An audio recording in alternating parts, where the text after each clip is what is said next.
Konnichiwa. Hello, everybody.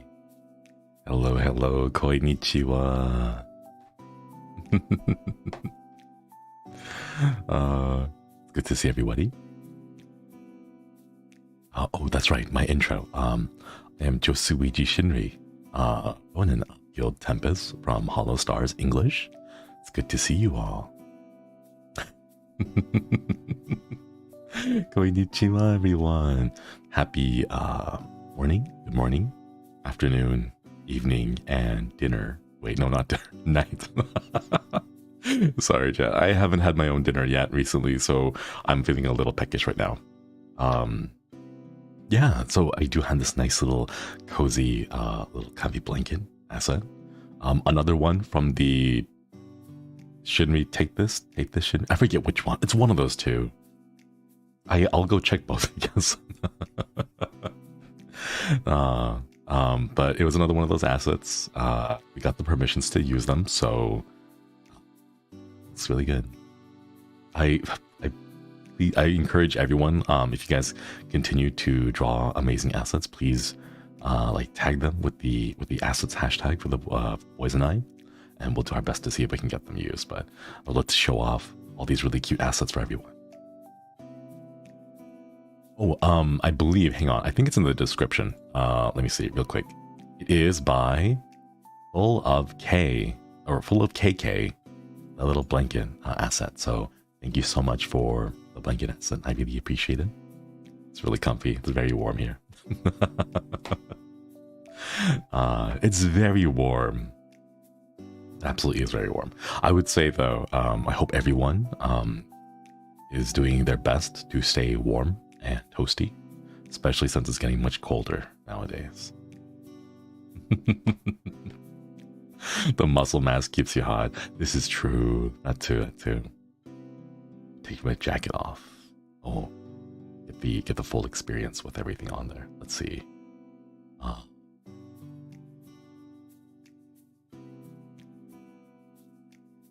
now that just looks.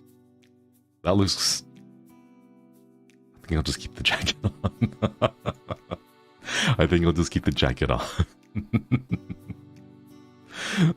It looked a little sus.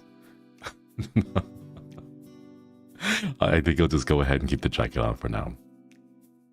But yeah, oh, that's right. I have my little rose here that I still had from earlier today when we played Eve. Oh my god, I love that game. I love that game so much. Okay, so chat. Actually, I was thinking about this a little while after the stream, and I want to know from your point of view, how would you guys want me to handle like alternate endings? I'm not sure. So let me tell you.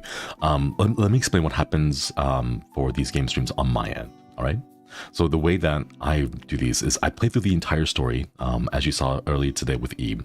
I'll go through the entire story, and then I'll try to pick or aim for like the best, the quote-unquote best ending that it has.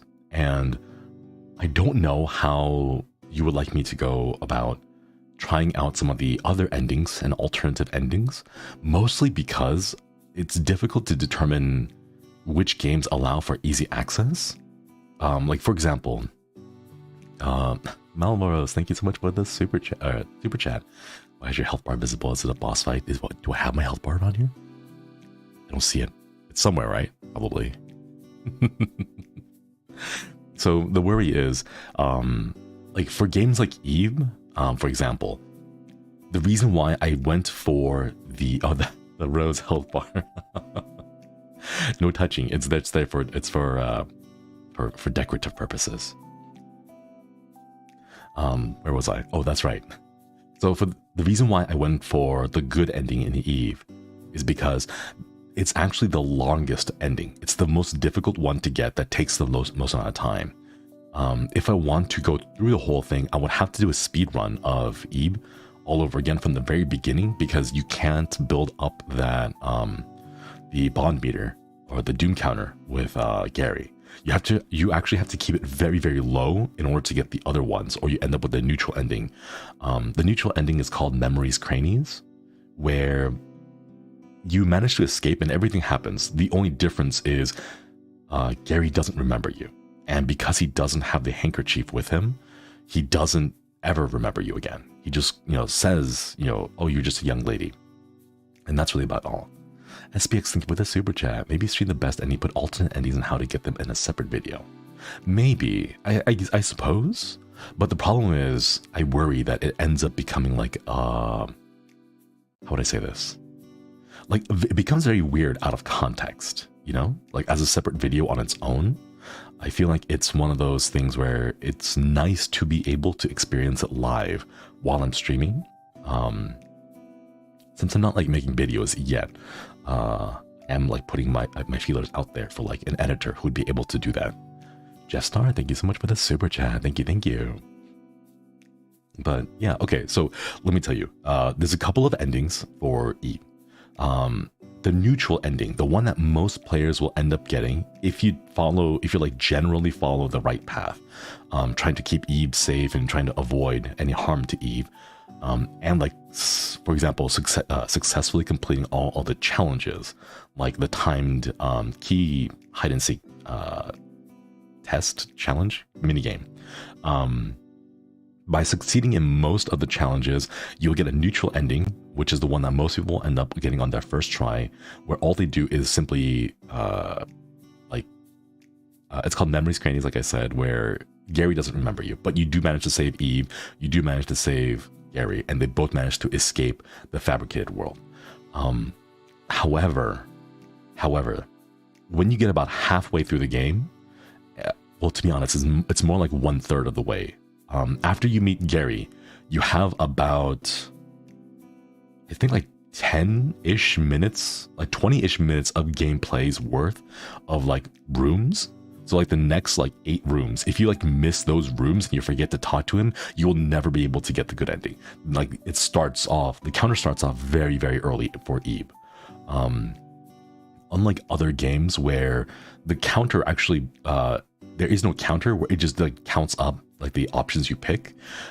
For example, like there's a game called Pocket Mirror where unless you win at every single minigame along the way, the best ending is locked away for you. Like you just cannot get it. And the problem is like you can't like win one and then fail another one, because by failing the second one, you immediately negate the effect of winning the first one.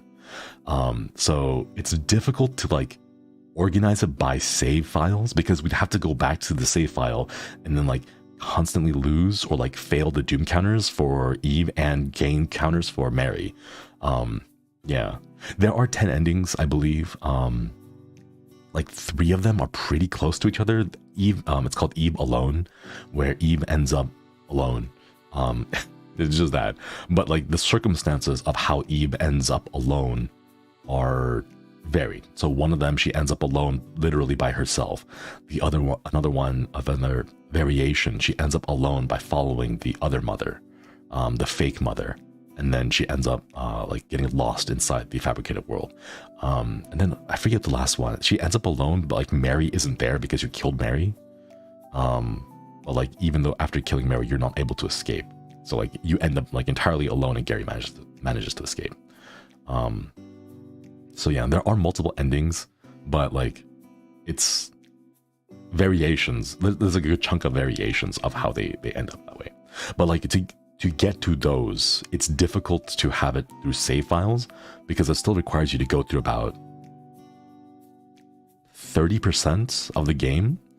Like I would have to like actually go back and like count every single event, and like do the math to make sure that, okay, this run here will take us to ending, 1, or this one ending will take us to ending 2, and then this one will be 2A, 2B, 2C, all that stuff. 10 endings sound fun though. Oh my gosh. Okay, so I would love to go through all those, but like I understand that it wouldn't make exciting content, and people would only really be there for like the endings themselves. Which is kind of why like you don't see full playthroughs of all the games. You know, you see the playthrough of like the main storyline, and then you're like, hey, here at the ending, let me show you a compilation of the 10 different endings and how like it shows like how it ends in each of those, and then just kind of speed runs through those, you know. Maybe for Eve, since there are so many endings, don't worry about too much about alternate ones. There are other games that are easy to do save file alt ending. Yeah, there's a few games like that. I believe Mad Father is, which I have scheduled for Thursday. Mad Father has multiple endings too, but it's a lot easier to manage because the branching pathways, a split, happens much later. So I can go ahead and save the game then, and then play through one of the endings, and then reload the save file, and then we'll be right back to near the ending of the game without losing too much time or progress, you know? Don't think you need to do every ending, just the ones you find most interesting. I kind of want to do that. I kind of want to do like 1 or 2 endings that I find very interesting, you know? Mostly because I don't want to go through all of them. And the reason why is I want to give that opportunity for you guys to also experience the game yourselves and check out all the other endings, or even just look up the different endings by reading them up, or like watching the other people stream those endings. 1 or 2 like really good, choice, juicy endings that we can talk about, you know? Oh, the blanket. It's in the description. Full Love KK sent us the blanket assets on Twitter using our assets hashtag. So we're using it now to show it off and keep everyone nice and warm and toasty, all that. So yeah, there's a few out there. I know there's a couple of like, I think The Crooked Man is another RPG Maker game out there, which requires you to do a very specific set of almost side quests. They're not like side quests in like it's an official thing. Like you have to kind of like discover different items, but you have to do them. And if you don't realize that they're there and you skip the first one, you just don't have a chance to get back to the very beginning, or you don't have a chance to like rewind a chapter and like get them.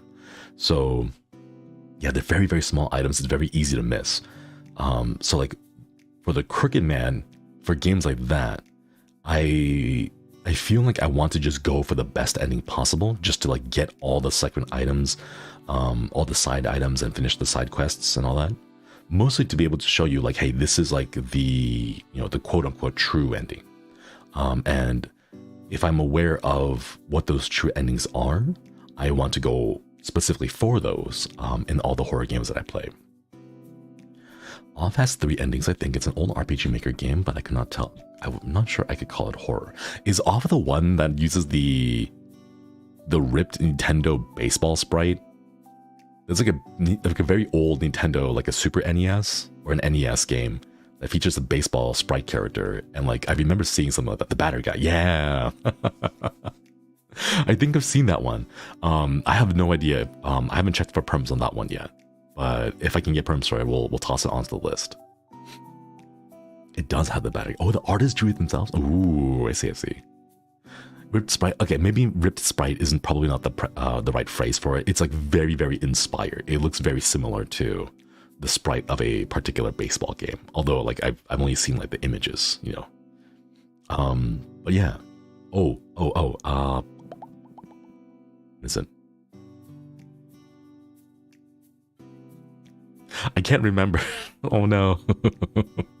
I just had a brain fart. I was going to say that I was spending most of yesterday and today after the stream putting in a whole bunch of requests and permissions.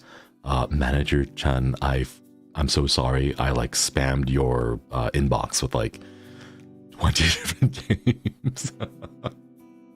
I'm going through like every single one of the comments in the VODs. I'm like, oh, there's a game here. And then I like check it on Steam. It's like, is it on Steam? Is there an English version of it? Okay, cool. And then I like fill out the permission form and I'll like, shoot it over to Manager Chan. And I've just been flooding your inbox with just games after games after games. We're like supposed to check and see if we already have permissions for them. But like, it's like I'm lazy and Control F doesn't really work that well. here and there. So I'm just like, I'm gonna send in fresh requests for all of these. So absolutely big shout outs to Matcher-chan for doing all the hard work. Okay, so I can't promise when they'll be on there, but if we get the permissions, I'll try to schedule them and slot them in. For the time being though, to give you guys a little bit of like a timeline, I suppose, any of the requests that you guys put in nowadays, oh, SPX, thank you so much for the super chat. Shinri about to roll perma gotcha. Perms gotcha, right? Oh, give me that S plus, like super rare SSR, ultra rare. I don't know what the rankings are. I haven't played gotcha in a while. 5-star pulls, yeah. But yeah, so I'm gonna have them scheduled for maybe, I want to give myself a little bit of wiggle room. I don't know when it'll happen, but I'm going to estimate around like maybe March is when we'll start to hear things, which kind of works out for me because I have a few games already lined up. For example, all of the Resident Evil series. I don't know how I'm going to do this, but like all the Resident Evil series, I do want to go back over some of the more classic horror games, I guess. Like Penumbra, Dark Overture, Amnesia the Dark Descent. You know the boys are having some issues with Chilla's art horror games, so a few of those. If I can get some permissions for more RPG Maker horror games, I would absolutely love to put those on there too. Silent Hill, I don't know, wait, is there like a PC version of Silent Hill? Oh my gosh. I haven't checked. I've been too busy trying to find the other ones. But yeah, Amnesia's there. Okay, so here's the thing with Amnesia. It's okay as a horror game. I think at this point, chat, you guys pretty much have a good grasp and handle on how I play things. I don't know how interesting I can make Amnesia. I want to like give it some time because I have played it recently. By like recently, I mean like within the last 5 years. So it's a little bit fresh for me. So I want to give it some time before I hop in there. But yeah, maybe when the new one comes out. Wadanohara. Oh, I've heard of that one. Silent Hill 2. Tsugonohi? I don't remember if we'd have that. I'll have to double check. Shenanigans? Thank you so much for the super chat. Fatal Frame. Do we have Fatal Frame? Oh no, I'm thinking about another photo, like a spooky spiritual photo game. Dread Out, I think? I'm getting those two mixed up. I'll have to double check for that. So one of the big things that we have to do right now is like, when it comes to permissions, we gotta like make sure that it's okay to use and like okay to stream and all that. The JP side has Fatal Frame. Oh, I don't know if we have it on the EN side here, unfortunately. It's not necessarily like a one-to-one carryover consistently or reliably, so I'll always have to double check, but it it always ends up with me just like shooting Manager Chan just a ton of like, hey, can we do this? Can we do that? And then like Manager Chan just have to like field like a baseball batter in those like batting just like one after the other, trying to like smack away all the questions that I throw at Manager Chan. Lion, thank you so much for the super chat. Shout out for The Evil Within. Ooh, I think I've seen that one too, or like I know of it. I have not played it. I don't remember if it's on the like list of games to play.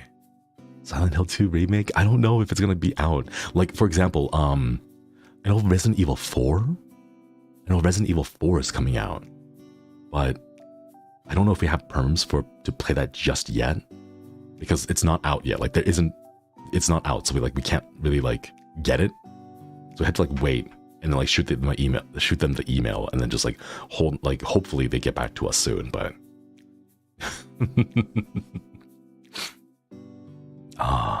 Resident Evil 4 is getting a remake. Dead Space is getting a remake. Are you into VR? No, I'm actually not too much. Okay, so not too much into VR, mostly because I have never had a system that was like good enough to run VR until this. So I'm like a very fresh at it. I don't even have the hardware, the helmets. I I don't even think I have the room space, to be honest. Like, I can reach right now, and then, can you guys hear that? That's the wall right there. Like, I can like reach and touch the wall with my arm. My office is a little small, so I don't know if I don't know if I can do VR unless like I'm sitting down and like trying my best not to move, because like I'm worried that I might get like too into it and then like spin my arm around and like smack a wall and like break my wrist. Oh yeah, and the motion sickness. To be completely honest, I don't think I really get motion sickness. I'm able to play most games. I mentioned this during my Slime Rancher 2 stream. I like play with like 110 at the very minimum, or like the highest FOV value that any game will let me. I do pretty well with that. I've never really had motion sickness. I think the last time I had motion sickness was like back in 2000, like the year literally 2000, where I played Counter-Strike for like 6 hours and then got motion sick and then threw up at a PC cafe. Oh yeah, Simi, thank you so much for the super chat, VR Set Fund. Thank you. I would love to be able to like join Altair. I think Altair does a lot of things in VR, doesn't he? Would love to be able to join. Motion sickness from Counter-Strike. Yeah, it was, I forget what it was. I don't even know if it was 1.6 back then. It was a long time ago, but like in the year 2000, I was like a baby Ronin. It was not good. I don't remember. Like, I remember playing it and having a lot of fun. This was back in the day when like, the joke was like, if you really wanted to like cause the enemy to lose, or like if you want to just, it wasn't even a lose thing, it was like what was like, you're gambling, right? You're just gambling, you're just rolling the dice and seeing what happens, right? What ends up happening is everyone buys a smoke grenade and then you all throw them at the same time at the very beginning of the round, and then you have to angle it in a way that the enemies can like see it, because so their PC will try to render it, and then like everyone's PC would like slow down, lag, and then like one or two people, hopefully on the enemy side, would like disconnect because of that. Like, it was back in those days. I would play like Counter-Strike for a long time, and then just one day I just had like a big bout of sickness where like I could feel it in my temples, and then I just like puked, like not onto the keyboard, thankfully. Like I was, aware enough about like, oh, I feel funny, this does not feel good, and then I turned my head over and then I like just puked on the ground, which was a mess. But how to beat the enemies with weaker PCs, that's the thing though, you never know. Like, you weren't sure if like your teammates, your friends PCs would handle it too, so it was a bit of a gamble. So but yeah, like that was the day. But like that was the only real time that I can think about when I got headaches or like motion sickness. Since then, I've been pretty good. I can't really think of the last time I really had like motion sickness from video games. But to be fair, I've never actually put on a VR headset before, so I don't know. Maybe it turns out I'm like very like violently motion sickness, but I don't know. We'll have to see. Once I get a headset, I'll ask Altair how to set it up, and then maybe we can do like a duo VR Phasmophobia streams, and then maybe you're dehydrated, perhaps. Disorienting at first, yeah. I think, how would I say this? I think I'm pretty good at like getting, what was it? I forget where I was gonna go. I say I'm pretty good at like being able to like mentally separate out proprioception with like cognition. Oh, not cognition, like visual perception, if you guys know what that means. Like proprioception is like your sense of like your physical body, as in like, you know where your arms are, you know where your legs are. Like if you close your eyes and say like, hey, touch your nose with your finger, right? And you can do that right now. You can close your eyes and then like bring your finger over and touch the tip of your nose. How do you know where your nose is if you can't see it? Like, you kind of have an understanding of where your body is, and like where your like muscles and like your limbs are, things like that. And then you're also that like part of that is like your sense of balance. And then there's like your visual perception when you're playing in VR of like how things work, like because your brain will process like, oh, like in Apex, like I'm running, I'm sprinting down this hill, I'm sliding down the hill, like you'll see that, but your body isn't moving, right? Like I think pretty good at separating those two out. So I don't get too much motion sickness because there isn't like my body is trying to compensate for what my eyeballs see, but there's a disconnect because we're not feeling the same thing. We're not feeling the same sensations, and then that causes like motion sickness. But I think I'm pretty good at that. Proprioception, yeah. Spiritual projection, no. It's like a physical thing. Like you kind of know where your hands are, just generally. Like even without seeing it, like you kind of know where your limbs are. It's a very interesting sense. Like your body has, I know like there's like the 5 big senses, you know, like taste, touch, feel, smell, and sight, right? But there's like a whole bunch of other senses that your body has that really aren't like, they don't really pop up as like a common thing, and proprioception is one of those. Yeah. Who made my blanket? Oh, full of KK. The link is down in the description below. So please give them lots of love. It's a very comfy blanket. What time is it now in Elysium? Well, here at the Guild Hall, for me, it's 6:30 p.m. It's pretty late. That's why my schedules are all set into this time zone here.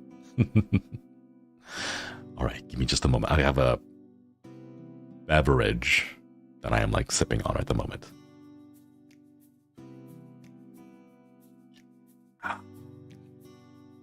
There's a reason why so many VR games have you standing in place or teleport rather than walk, let alone run. Yeah.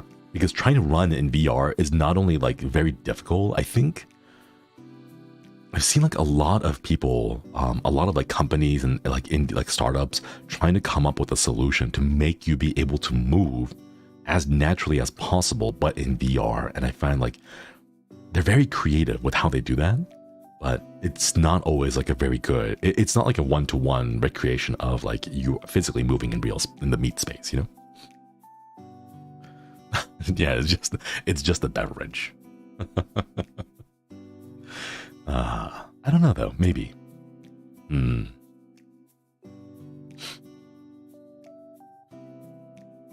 If I had like, what was it? I think one of the VR headsets allow you to like mount cameras in the corner. I think if I could like shove my bed up against the wall, that might free up enough space for me to like maybe move around, like swing my arms around in a big circle. Maybe. I don't know. I'll have to see. Maybe I'll just end up taking it easy and then just like sit down while doing VR and just kind of move, like, what was it? Like VR chat?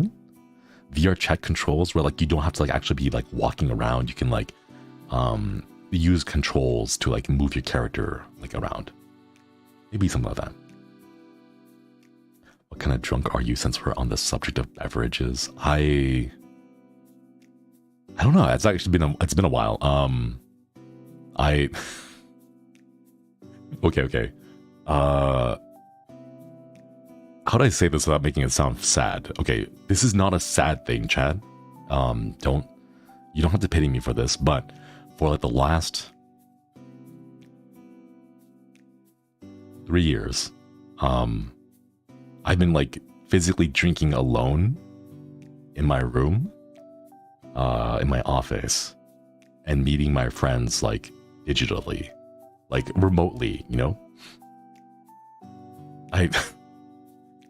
Because it's very difficult. I don't know, as people get older, as you get more responsibilities, as things come up, it gets more and more difficult to like schedule like in-person meetups with people, you know, your friends. And it's a lot easier and more convenient for everyone to simply just say like, hey, let's all meet up on Discord, you know, at this time, and then, you know, let's just have a time. And like people like who want to be comfortable, they can be comfortable. Like if you don't want to wear pants and you just want to like be in your room, in your chair, like, you know, play League of Legends or something without too much thought, like you can do that. And it's a lot easier. It's more convenient than like having to like shower, get dressed, drive through all the traffic, find parking, get to a bar, you know, sit down and like try to order, but it's so loud because there's a ton of people out there. It's a Friday night and you're fighting with a whole bunch of like college students and undergraduates who've just gotten out and trying to party. And, you know, of course, like the beer there is like super expensive. It's like, what, $12? Like $12? Like, come on. Like, I can buy a whole 6-pack for $12. So it's a lot easier for us to, it's getting very specific, right? Now my friends and I we kind of have like this shared, like, yeah, like it's much easier to like drink, like digitally, like meet and drink digitally than it is. Jazz, hello. Thank you so much for the super chat. Thank you. How are you this fine evening or night? I'm having a wonderful time. Can I be a little bit like sappy, Chad? I have a lot of fun like doing this streaming and like being live and just like hanging out with you all. It's a lot of fun. So like it's something that I look forward to every single day. I don't have the stamina. I think a lot of people know already that I'm like a bit of an introvert. I've already like released my my MBTI. Is that what I'm an ISTP, and like I'm pretty much of an introvert. I don't really do much. Like I lose a lot of energy hanging out and like interacting with people. But like that aside, everything else that comes along with it, I love. I really enjoy this. Having a lot of fun chatting with you guys and being able to share these stories and like the plot and lore of all the games. I love this. So like every single day I wake up and I just can't wait to share more of this. So right now I like every single time I go live, a lot of fun. It's a lot of fun. I don't know, Chad. It's there was okay. So there were like two reasons why I wanted to like I did what I did for the first 2 weeks. Manager San said like, oh yeah, after debut you can't stream for more than 1 hour, and then like you have to stream at this certain time, like that's this certain period or whatever, and you can only stream 1 hour and you can't go longer than that and all that because like we don't want you to burn out and all that. And I was like, wait a minute, if I stream at the time I streamed at like 8 p.m.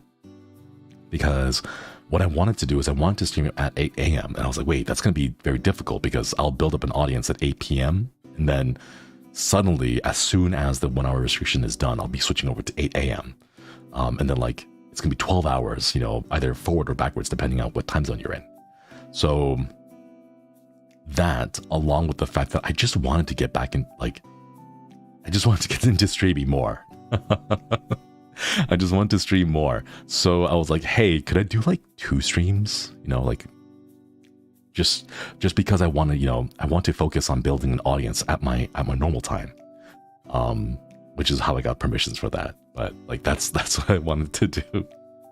So it gave me an excuse to go live twice a day just to hang out with people from different time zones, as well as like go last among all the boys and then like eke out maybe like an extra 20 minutes, extra 30 minutes of a stream, because I don't know, it's just a lot of fun. It's a lot of fun. I don't know how long I can keep this up, to be completely honest. I think like maybe, oh gosh, 6 months. I want to set that as a like a little boundary for me. Like just let's see, not boundary, milestone, a goal, an achievement. I want to get to at least 6 months. Still enjoy the VODs, but miss the interaction. I wish I could figure out a way to like make VOD still interactable somehow. I don't know. It's very difficult. I've been mostly a creator that focuses on like live content as opposed to like pre-recorded VOD content. So it's a bit difficult for me to like wrap my head around. It's a new skill. Like it seems very similar, but I feel like the talents, the skills, the mechanical skills at least, are very different between live streaming and like VOD making. And I want to get good at both of those in the future. Yeah. It'd be tricky, yeah. Reach out with those rating rooms. I think I've seen like Bay Senpai and Vesper also do those. Where they have like Twitter Spaces and then they like use their free chat free chat waiting room free chat waiting room chats as a chat for Twitter Space. Sorry, that was really weird to like get my that was very weird to like wrap my head around. I was like, what are these words I'm saying? I'm saying the word chat too often, but lots of chats, right? I think I've seen a few people do that. I think it's very creative. I don't know. I joke about this in the Discord every now and then from time to time. That Tempest Vanguard, us four boys here, are gonna be like kings of like V Twitter Spaces, V Spacers. Like whenever we have like technical issues with our streams, we just go straight over to Twitter and then we just turn on the Twitter Space, and then that's where we hang out. Can't wait. Oh, there he is, the man, the myth, the legend, the champion of V Spacers, Gavis Bettel. Especially the first one where he was muted for 25 minutes. Oh my goodness. I think we have you to thank for this. Ever since your stream, your Twitter Space, I think every single clipper out there feels like a dream at this point, right? Oh my gosh, feels like it's been a long time. I think ever since your absolutely unhinged first Twitter Space, every single clipper on the planet now has like a standard operating procedure, like a booklet, like a worksheet, a checklist of like how to like react whenever someone goes live on Twitter. We have you to thank. You suggested the Twitter Space. Nah. You're the one that still went through with it. You had the courage to put yourself out there on Twitter Space before even like your stream.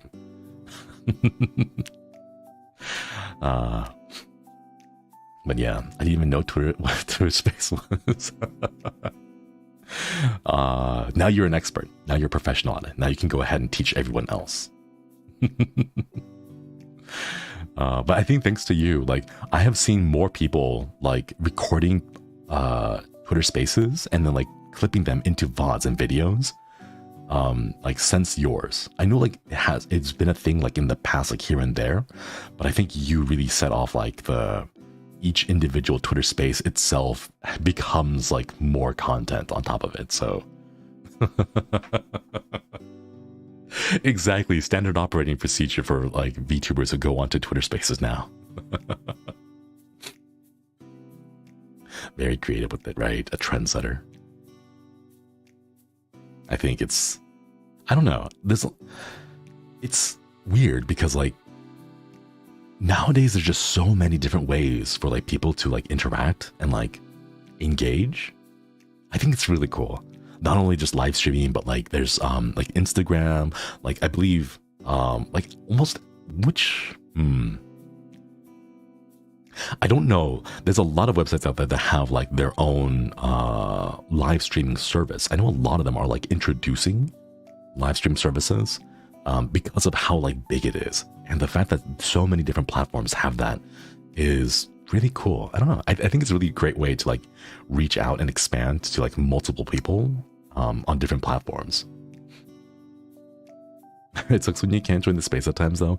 I think like in my experience, switching devices usually helped. I tried to join Bettel's second space on desktop and it didn't work for me.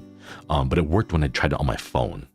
So if that happens, if it like messes up, then I would like try a different device. Yeah, it's much easier to join on a phone for some reason. I don't know why. But like I've had a lot more consistent success joining people's spaces with my mobile device than anything. I don't know why it doesn't really work on the desktop, like the browser version. I'm not sure why. Give me a moment, chat. I must clear out my throat real quick.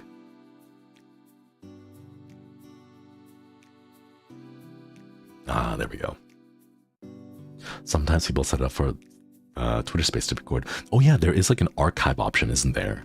Bettel, if you're still here, be sure to turn on the archive option for next time. Because your Twitter Spaces are like treasures that need to be like safe kept and like locked in a museum for everyone to enjoy. They are amazing.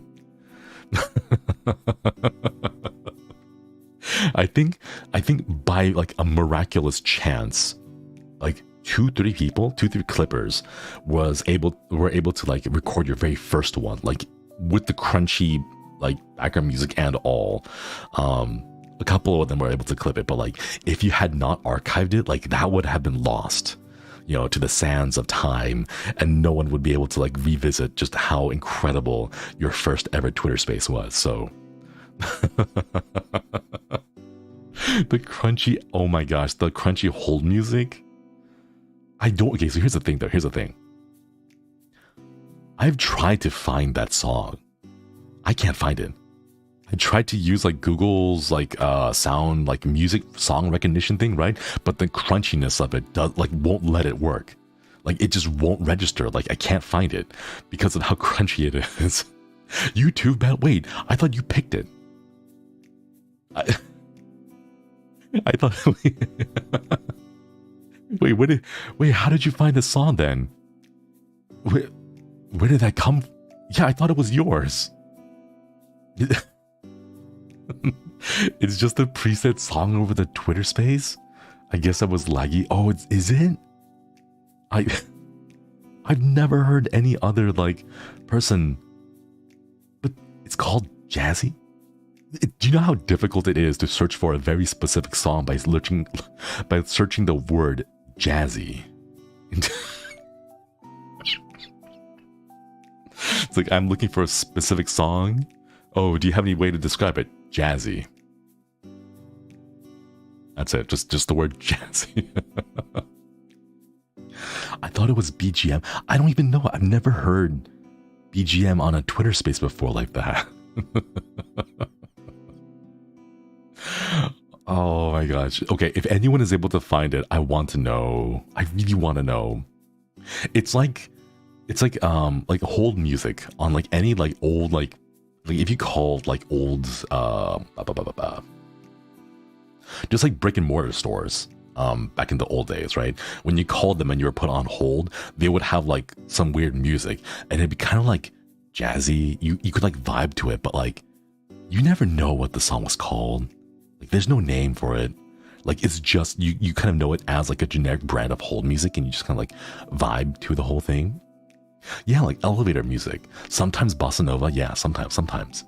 But like if you want to find a very specific holds like music song, it would be impossible. Like there would be no way. Like you would have the jingle in your head and that would be it. Like that's the only place it would have. You would hold the memory in your heart and then you would never hear it ever again unless you called that exact brick and mortar store and got that exact same hold music on there, right?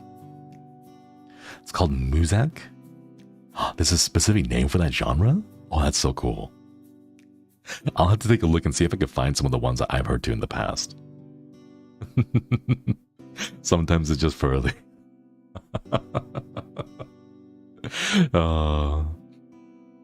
Elevator music is so good because it's so random sometimes. Oh my gosh, I would love to have elevator music, like just in my like everyday background. Okay, so here, let me tell you a little bit.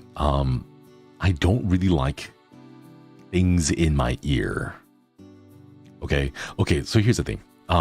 Whenever I do like ASMR stuff, I have to put in those earbuds into my ear because the headset that I use is actually an open end or an open back headset. And so like the speakers, it bleeds out. So like whenever I'm like talking into the microphone, I can kind of hear the monitor like very slightly. Even more so when I have gain pushed up pretty high. So the monitor, like you can hear it through the open cap, the open end. I forget what the term is, but my headphones are open. So like you can kind of hear the sound coming through it and it starts to make a feedback loop when it happens. So when I record ASMR stuff, or audio drama stuff in general, I have to wear those earbuds. The ones that go inside your ear so that the sound vibrations don't escape. They like get stuck inside your ear. And like your microphone doesn't pick up on the feedback again. But like, I don't know. I don't really like them. They feel very uncomfortable for me. I can wear them for like short periods of time, like maybe an hour recording session. And then like, of course, with an hour recording session, you only get like 8 minutes of usable audio dialogue. So like I have to suffer the entire time, and then pull out those earbuds and they're all sweaty and it's like really gross and like makes my ears sore.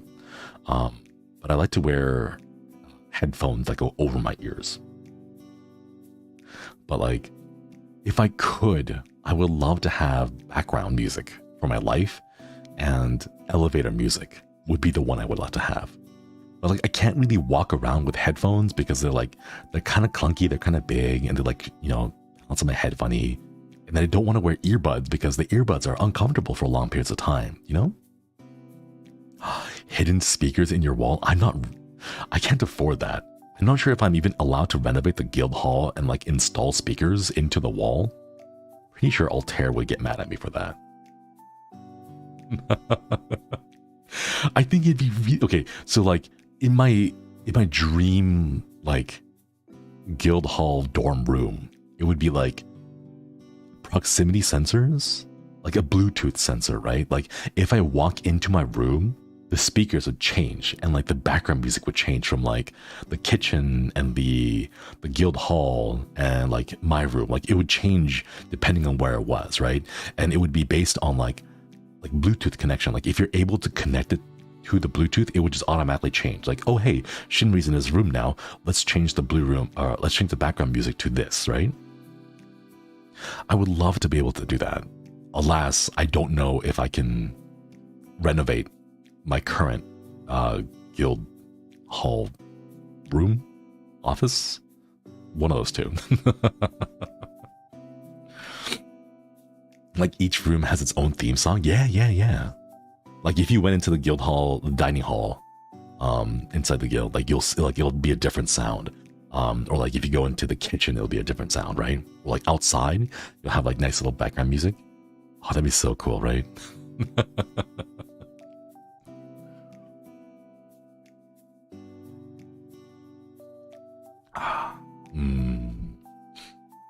Rich.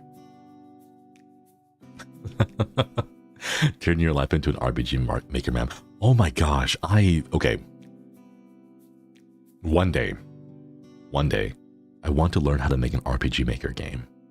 And it's gonna be an RPG maker horror game. And it's gonna be one that is like short. I want it to be like maybe 2 hours tops, right? So it'll be split up into two different arcs. So like you can play one arc and then play the second arc later. But like I want to make an RPG maker game, and I don't know how to do that. Olga-san does it. Olga-senpai does it. Ooh. I don't know. Like Tempest RPG Maker. I wish I could. I don't know if I would if the boys would let me use their likeness in that way, or if even manager san would let me do that. I would have to figure out a way to do that, but I have to like get better at the games themselves. But like, oh gosh, I really want to. I could like recreate parts of it in OBS. I think some of you guys may have seen my tweet, like showing the behind the scenes of some of the RPG battle scene, but that took like 2 weeks to set up in OBS. If I can figure out how to do it in RPG Maker. What is it? So the big issue for me right now, oh sorry, give me a moment, chat. I had to mute myself to burp because of the beverage. Okay, so the big issue right now is that I need permissions to use plugins, like all the plugins, every single one of the plugins that make it very easy to like build an RPG Maker game. I need permissions for every single one of those, which is why it will take a little while for me to do that. But like that is one thing I want to do eventually. It just takes a long time. Like we got to get permissions for a lot of things. Like But yeah, like plugins, assets, like even like special fonts, unless we like make it ourselves or like custom commission it. But yeah. I wish though, at some point. If Olga can stream RPG Maker, then theoretically you can do it. Not sure if he uses the plugins. Maybe. I'll have to check. Not all the permissions from JP side carry over to the EN side, like one-to-one. But yeah. Doesn't RPG Maker basically have those licenses bundled in with the purchases? They have like the base game itself, but the plugins made by the community are developed by members of the community. And like their usage depends on like terms and conditions to agree with them, you know? So we kind of have to like, you know, figure things out, and it might take a little while. Made his own assets. I'm gonna be honest, I think it's a lot easier if I just make the assets myself. Maybe I can get Flayon to like genuinely like actually get him to do all the art. I think that'd be pretty cool because his art's really cute, very very pretty. I think some of you may have seen it. I use one of his drawings of me as my profile picture on Discord. It's really cute. He's got the RPG Maker horror like art style nailed down, and it's so cute. It's really cute. I like, oh my gosh, I love it. I was thinking that his style in his doodle stream today reminded me of the style in Eve. Right? Oh my gosh. I don't know. Okay, so like a very big soft spot for me when it comes to art is like big eyes. Like really big eyes. You know, like Mary and Eve, like in the game, like their art styles have like really, really big eyes. I don't know why. I think like it's just very like expressive and emotive. Like it's such a cute art style. And like when they have expressions, because of how big their eyes are, like those expressions become very emotive. Like when they're angry, you can see the big eyes like furrow down and the eyebrows get closer, and like it almost becomes like semicircles, right? The classic anime eyes, right? They're really big, and I just like that. I don't know why. There's a whole bunch of other artists out there, and like they have like a very nice, like similar, well, not really a similar. How would I say this? There's like a trope. A trope would probably be the best way to put it. Because I saw a couple of comments during the stream that I wanted to address, but I didn't know how because we were in the middle of the gameplay, right? Someone was all like, what is it with RPG Maker horror games and little girls ending up in like dangerous situations? And it's like, yeah, what is with that? Like, Madfather has Aya, Ebe has Ebe, Misao has, I guess, like, they all have that, you know? And like, Witch's House has, spoilers, but you know, like, what is it with that, right? And then there's like, you know, Corpse Party, which is just like, it's basically just gore. But like, what is it with that? I think, okay, and then I think there's another game that came out like 2 years ago called Anne. It's free on Steam. I played it. I really liked it. I think it did a very good job of like capturing the Witch's House style vibes.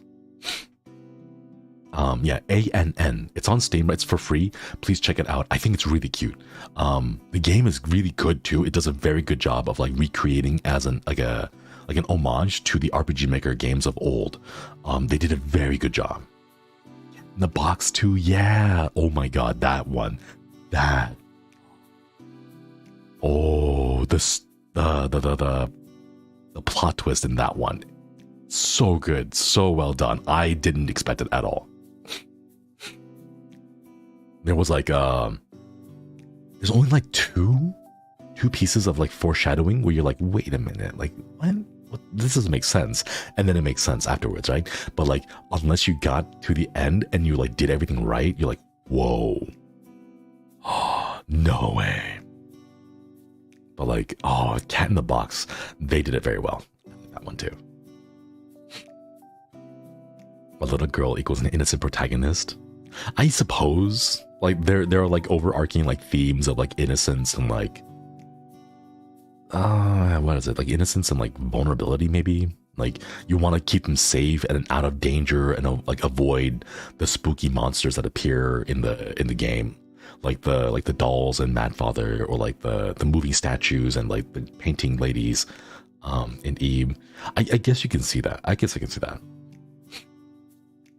Going for the must protect vibe. Honestly, I think Gary needs to be protected more than Eve. Like, I think Eve knows how to handle herself. But Gary, on the other hand, like, he's the one that needs to be protected. The guy got scared by a painting that spat in front of him. Like, come on, like that guy needs. I will say props to Gary for being caring and putting on a brave face, especially when he knew that Eve was in danger. Like, that's, you know, very commendable. I can appreciate that. But at the same time, protect Gary. Gary is best boy.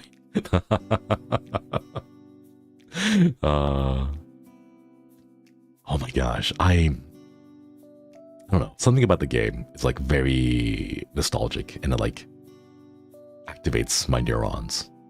Afterwards, after I like played Eve, I went to go like look up fan art, and oh my god, I don't know if it's just because of like the theme, the artistic thematics of Eve, but like I love all the fan art, especially when like they have like the vivid bright colors of the rose petals. I've seen amazing fan art of like red, yellow, and blue like rose petals just like scattered around, and the three main characters like hiding, or like not like hiding, but like standing behind like picture frames, and it just looks amazing. It looks incredible. Yeah, the fan art, it just, I don't know, I think it's because like the world that Eve builds is very artistic. It's like it surrounds itself with various things like the paintings, the statues, the dolls even, you know, all of that. Like I love seeing the fan art, especially the ones with all the puzzles and the monsters and the enemies like put together, because it looks really, really cool. Just all together, like the entire Gortena exhibit and all the pieces together. Oh my gosh, I really loved it when it first came out, and then when the remake came out, the explosion of fan art for the remake, oh my gosh, I couldn't handle it. I was geeking out over just how like cool it was. And the big thing, okay, for me, it wasn't just that one of my favorite games was being remade, but it was also the fact that because it was being remade, it would attract new attention and get more people who've never played Eve before would have the chance to try it out. And that was what I was excited for. I wanted to see more people play one of my most favorite games, remade with better graphics and better puzzles. And I don't know, it was a lot of fun seeing people play. Every now and then I'll go and like look up like live stream VODs of like other streamers that I also watch, and I'll check their reactions, because I don't know, it's just a lot of fun seeing people play your favorite games for the first time, you know? Fan art for horror media is often fantastic or hilarious. Yeah. Oh my gosh, I love it. Imagine if someone makes Eve in VR. Oh, that'd be really cool. I don't know if that would work, but that would be really, really cool. Or even just like the levels, you know, so you can explore the levels. Have you played Undertale? I have not, but it's absolutely one of the games on my list to play. I don't know how I'll play it. Isn't Undertale like a very long game? Like 10 hours, I think? 10, 15 hours? Depending on like how slow you go. But yeah, I want to, but I don't know how. I don't know how I'll like slot it in. Roughly 4 to 5 hours per single ending. It's gonna take more than one stream. Maybe, yeah. The genocide route is shorter too. I hear a lot about like the pacifist route, the genocide route, and then like the neutral, generic route, the one like the default one, I guess. I don't know. I kind of want to play it, just go through the entire thing and see what ending we get. because I don't know anything about the game. Like, I've never played it before. So my first playthrough, I want to see like, what do we get? And then maybe later on as a challenge, we can focus on like trying to aim for a particular, like a particular ending, you know?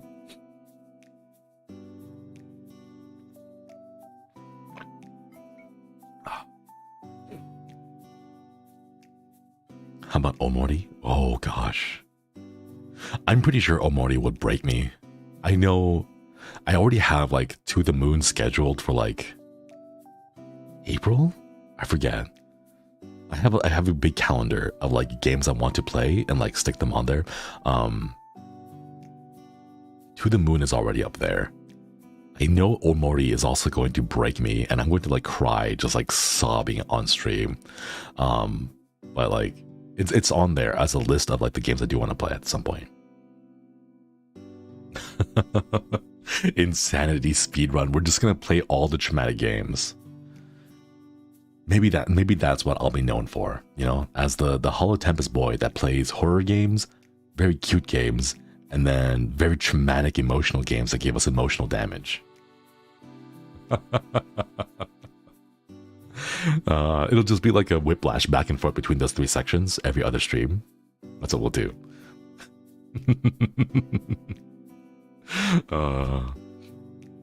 And then every now and then we'll get like the perfect game that hits all three of those at the same time. Wait, one game would hit all three of those at the same time.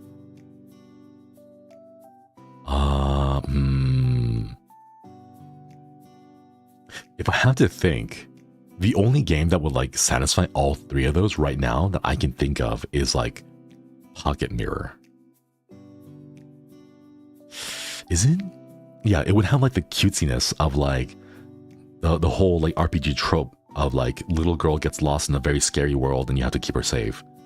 There's that. And then like there's like the horror elements to it. And then some of the characters are very sympathetic. So like, okay.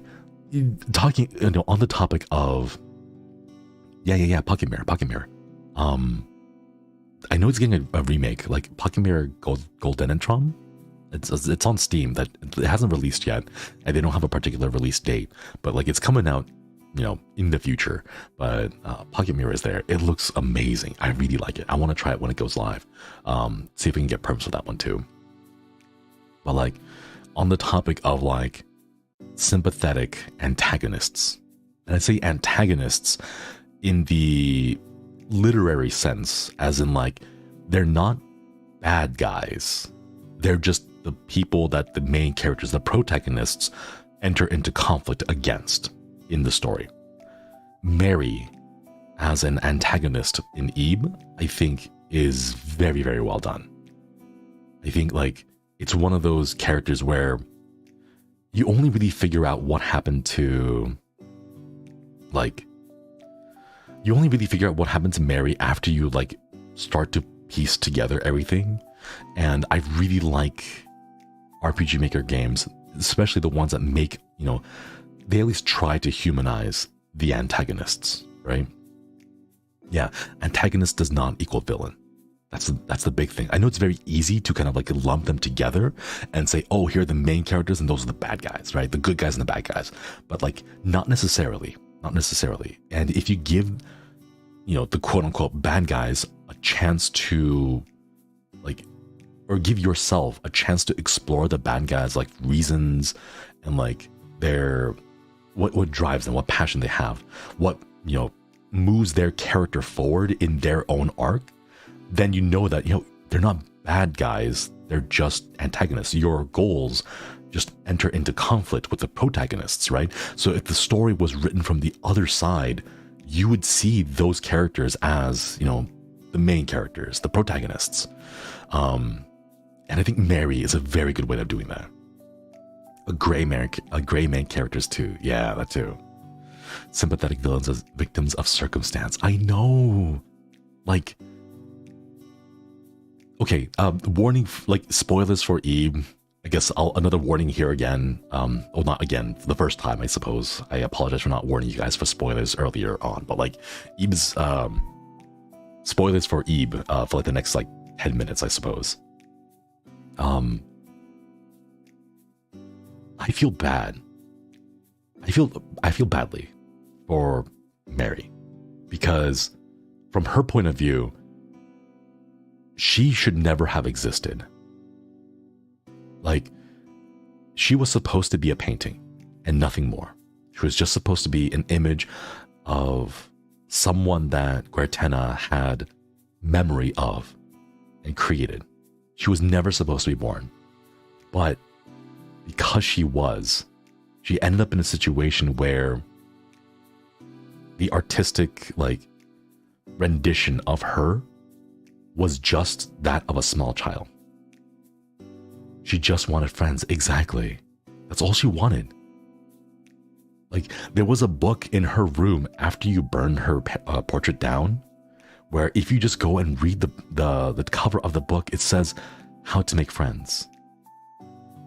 Like, come on. Can you really hate a character? Can you really say that's a bad person? Because all she was is a painting of a little girl that came to life and wanted to just live out there. She even had her diary out there saying that, you know, all these people keep coming over to the gallery to visit. So she knew she was a painting. You know, she knew that she wasn't real. But she saw the other children out there. The people, you know, who would come up to the gallery and watch her and look at her paintings and look at the art, and they would be able to leave. But she couldn't, because she wasn't real. And all she wanted to do was leave, you know, make friends, real friends outside that weren't just other paintings. She's so innocently evil in a childlike way. Corey handled her amazing. Exactly, right? Because the thing she does, like the fact that she lashes out, you know, and then like goes around and like stabs one of the mannequin heads with the palette knife, right? It's not that she's doing it maliciously. She's just a child. She doesn't know how to process those emotions. She doesn't know how to like come up with a way to manage those feelings. Because for her, she had a single plan. She saw Eve and was like, oh, it's another girl. She's around my age. Maybe we can be friends. Maybe we can leave and, you know, have fun together and do whatever real kids do outside. And then after Gary found out what happened to Eve, or found out like who really Mary was, she didn't know how to process that, because she's just a little girl. You know, she had a small, very simple plan of, I want to meet up with Eve, I want to become friends, and let's go out into the real world and see what friends do outside. You know? She's only like 8 or 9 years old. Exactly. She's not some mastermind. She's not some like scheming person who has like incredible like plots and like, you know, backup plans and all that, right? She just wants to be friends with Eve. That's all she wants. Sad thing is, can she actually grow beyond a painting, or she's stuck in being a little girl forever, even outside the painting world? We don't know. That's the thing. It's never really explained what happens. There is one ending. Okay, I have like 5 more minutes left for spoilers. There's one ending out there where in Eve, where both Gary and Eve end up failing, and they end up getting trapped. And as they are trapped, Mary is able to escape. And unfortunately, as she escapes, she enters into the Guertena exhibit. And unfortunately for her, the exhibit won't let her go. She's not allowed to escape.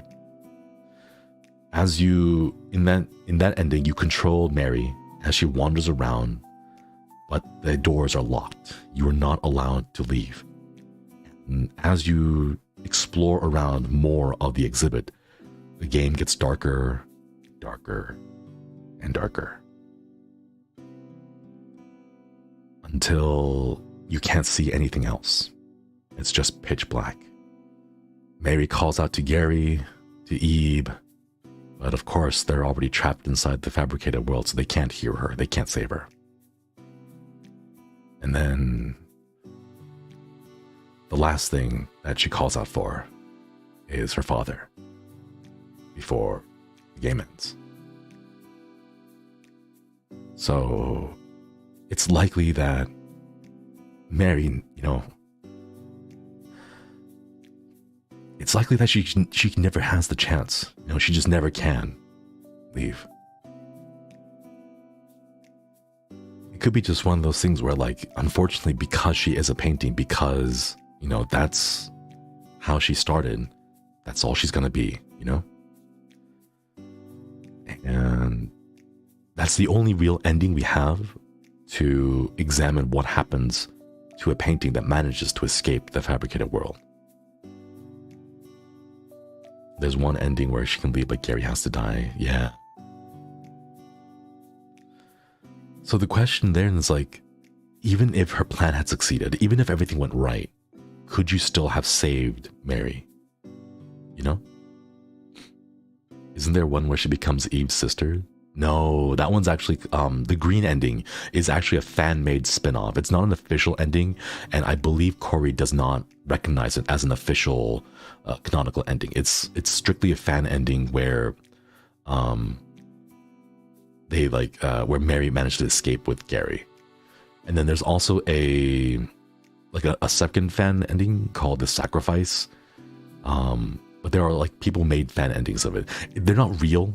They're not, like, canonical. They don't, like, directly relate to the story, and they're not part of it. And the developer does not want them to be part of it. But, like, people have made fan endings of it. Yeah, Eve's Sacrifice. Yeah, that's the one. I think, like, colloquially it's known as the green ending. But, like, that one is... It hurts. It hurts a lot whenever I hear it. It's basically just fanfics, yeah. I'm not sure if it's a mod that you can, like, play, or if it's just, like, an edited video of it. I don't remember. But there's, like, a YouTube video that you can go see it.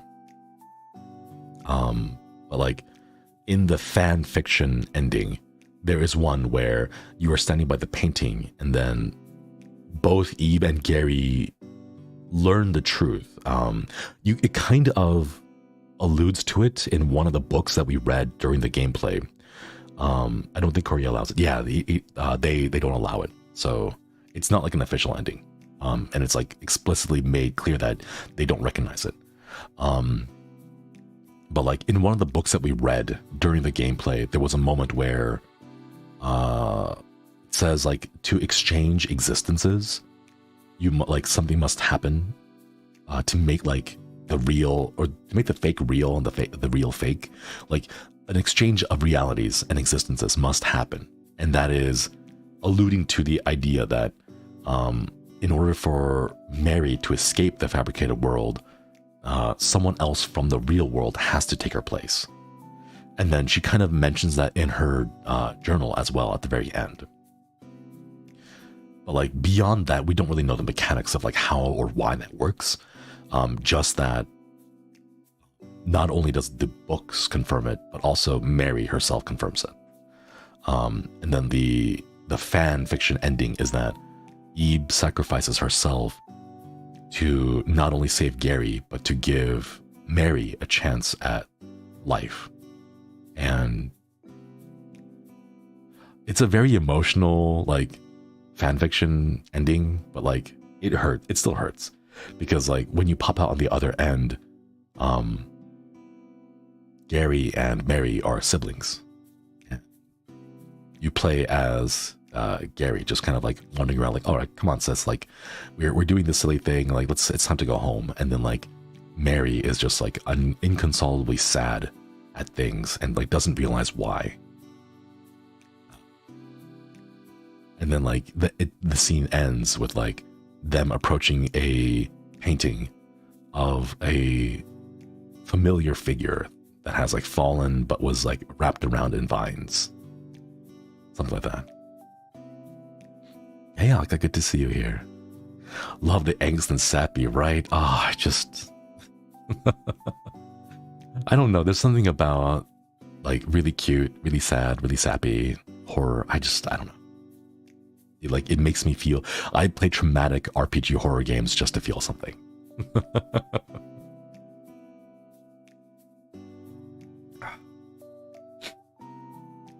Okay, spoiler time is over. I think that was 10 minutes. Yeah, 10 minutes on the dot. There we go.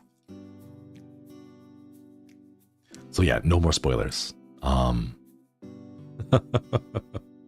The game don't make you cry, don't want it. Honestly, yeah. Oh my gosh. There's a whole bunch of other games that I do want to play too that are like, some of them are like not too lore heavy. They're just kind of spooky for the sake of spooky. And those are fine too every now and then. Like I'll still try to like find bits and pieces of the lore. But like, you know, jump scare, spooky, scary games for the sake of jump scare spooky is sometimes nice too. Anasti, hello.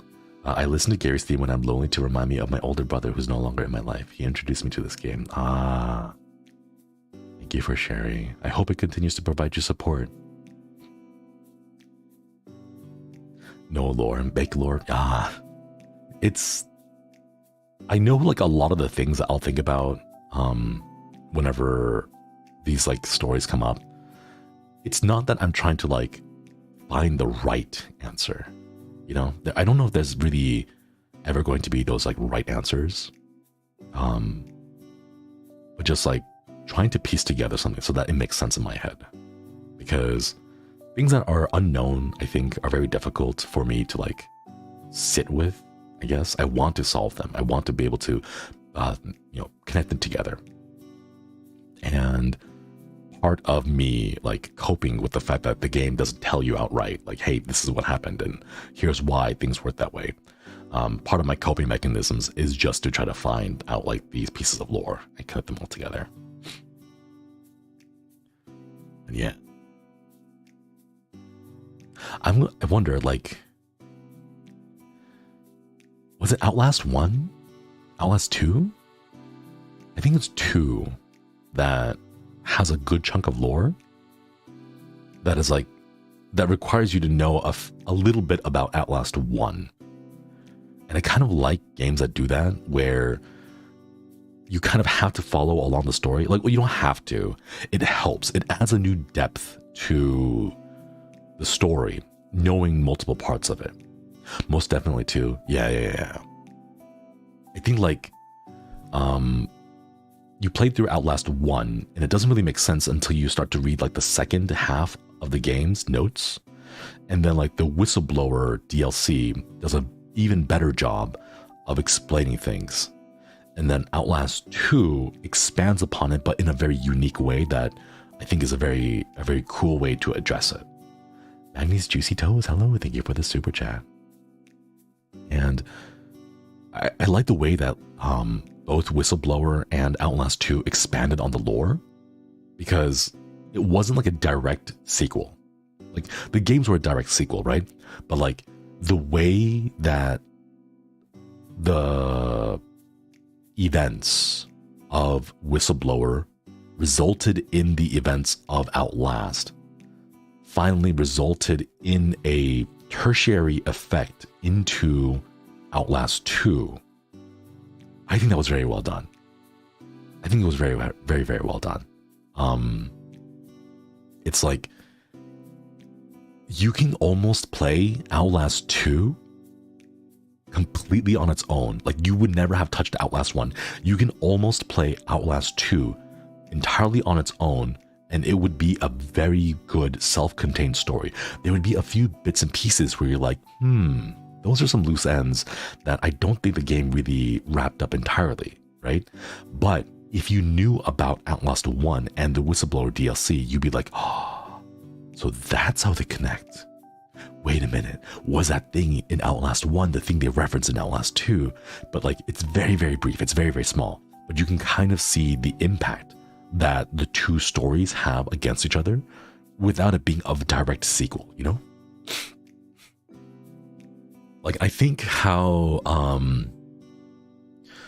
Resident Evil 7 and Resident Evil 8 Village, how they connect their own story, like the story of Resident Evil 7 and 8, like those two are pretty much connected. Like, they're direct sequels, you know, like it's the same characters, the same game, the same like general type of like antagonists. Like they are direct sequels, but but they still add a lot to the original series of games before Resident Evil 7. The way that it like adds like a new, oh gosh, there's like this one document in there where like they talk about a particular individual says a particular thing about like, oh, your research into this thing results in that. But then like, I think that there's a better alternative by researching this other thing. And I'm going to go take it to, you know, the next level and see how far I can take that research. And like that kind of connection, the way that it's not a direct sequel or a direct connection, but like it gives you little hints to add more to the flavor of the original story. I think like that is like a very well done, very, very well done. I love that. When I saw it, I was like, wait. The antagonist we've been fighting is this. It's X, right? But this character just mentioned Y. And Y is the thing that started back in the year, like the first set of series, the first chunk of games, the first Resident Evil games. Oh shit, they're connected. And like to know that the antagonists have like at some point like been interacting with each other and like sharing research. Oh my god, like shivers, chills down my spine when I got to that point. Oh my god. But yeah, like that kind of stuff, I love it when I do it. Exactly, new and old fans are able to both enjoy it, right? Because like new fans will come to be like, whoa, what is this? Like, I wonder if there's like, if this branching research project, air quotes, is going to cause more problems, seeing as how this current research project, big air quotes, is already causing problems, right? And then like old fans see that and you're like, oh, I recognize that name. I know what that name is. I know who they are. Like, oh my god. Sorry for kicking out. I just really love it when games do that. Like, oh my god, I just oh. But yeah. The entire series. I want to get to it. I need to figure out how to get Resident Evil 5 to work, because like the last time Flayon and I tried to do it, we ran into like a whole bunch of tech issues with that. Games for Windows Live apparently is a service that we need to have in order to run it. It's now gone. I can't find it anymore. Or at least I can't find like a reputable source to download the service thing to like emulate it, or I don't even know what the thing is. But yeah. I live for those little kind of details, right? Oh my god. I almost want to start off with 7. I want to go 7 Biohazard, and then the DLCs, the band tape DLCs, 1 and 2. Or is it 3? Or are there 3? I forget. Resident Evil 7, and then the DLCs, and then 8, and then Shadows of Rose. And then after that, I want to loop all the way back around to the very beginning and start with Resident Evil 0. And then we'll work our way back up through 6. Maybe by that point, like number 4 the remake will be out. But like that's the plan that I kind of have right now, of like the order I want to go in, you know? How about doing it in VR? I don't have the VR headset for it, but maybe. Resident Evil 6 or something. Wait, what other games do I want to play? You want to play the OG or the remakes? I think it'll be more, I guess it'll be more like reliable, consistent, stable if I play the remakes. Mostly because like I'll know like it'll work on my current hardware and it won't like break down or require me to go find like a console to like hook it up, you know? Alien Isolation? I've heard of that one. I don't know if we have perms for that. Silent Hill 2 remake. Gosh. Have you heard of Bathhouse? It's by Chillazard. I was there watching Flayon I was watching Flayon flailing around with some tech issues on the Bathhouse. I like the Chillazard horror games. I don't like how unoptimized they are. It's difficult to get them all working very well on stream.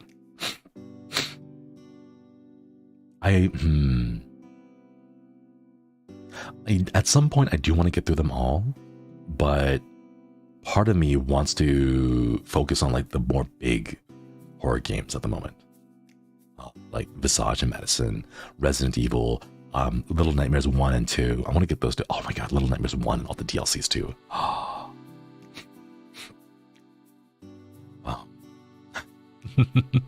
That's what I really want to play, but I don't know. I'll try to fit in the Chillazard horror games because I know I can finish at least one of the endings in like a stream. I just don't know if I want to like take up one of my main core streaming times for those anymore. Because there's like a lot of games I want to get to eventually that are bigger and chunkier, you know? Resident Evil 4 will be different from the OG. The remake will be more horror-oriented and a different experience from the OG. It's worth playing both games. Ooh. I may try playing the original 4 on my own off-stream, but play the remake on-stream if I'm able to get perms for the remake. That's what I might do. And yeah, Little Nightmares was cute. I enjoyed Little Nightmares. In my experience, I didn't really like Little Nightmares 2. I found the forced combat stuff to be a little bit clunky. I didn't really like that. I like number 1 though. Number 1's pretty great. Will you play Dread Out, the game from Indonesia? I think that was one of the games I had put in for permissions requests. Doki Doki Literature Club. I'm still waiting to get to see if Axel finishes that so that I can go ahead on my own for that. There's actually a lot of what was it? Renbi, right? Renbi is the engine, the visual novel engine that a lot of horror visual novels are, well, a lot of visual novels in general are made with. There's a lot of Renbi ones I want to play. Like Pet Shop After Dark is one I want to play. Oh, I want to play Cooking Companions. I think Cooking Companions is really cute. I have a soft spot for Karen.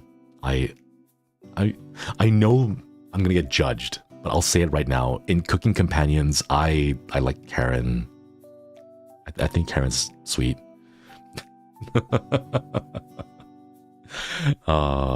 No, there's a whole bunch of other ones. Yeah, it is cute. It's like just, you have companions and you're cooking them with them, right? Nothing more, nothing sussy. There's a whole bunch out there. There are Hololive Renbi fan games. I wasn't actually aware of that. If they have English localization, then I may be able to ask for permissions to play those. I don't want to ask for permission for Japanese games because I can't read Japanese and I don't know if the experience watching me trying to struggle with Japanese games would be very interesting to look at. Bad in Theater also uses Renbi. I've seen Altair play that one, right? Where they're all bad endings, but you get to pick and choose what the kind of bad endings there are. Oh, wait. There's a horror visual novel game that I'm looking forward to. That's Slay the Princess. That one looks really fun. I've tried the demo. I really enjoyed it. And I wish I get permissions for that because it looks a lot of fun. It looks amazing. I tried the demo itself is incredible. Yeah. Oh my gosh. The art's also very good. There's one scene that's really nice.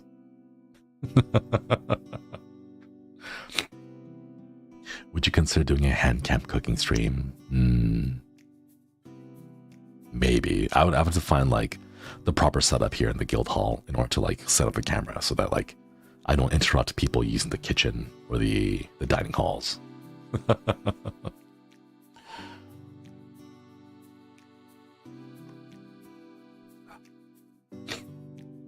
Do you like cooking? I do like cooking.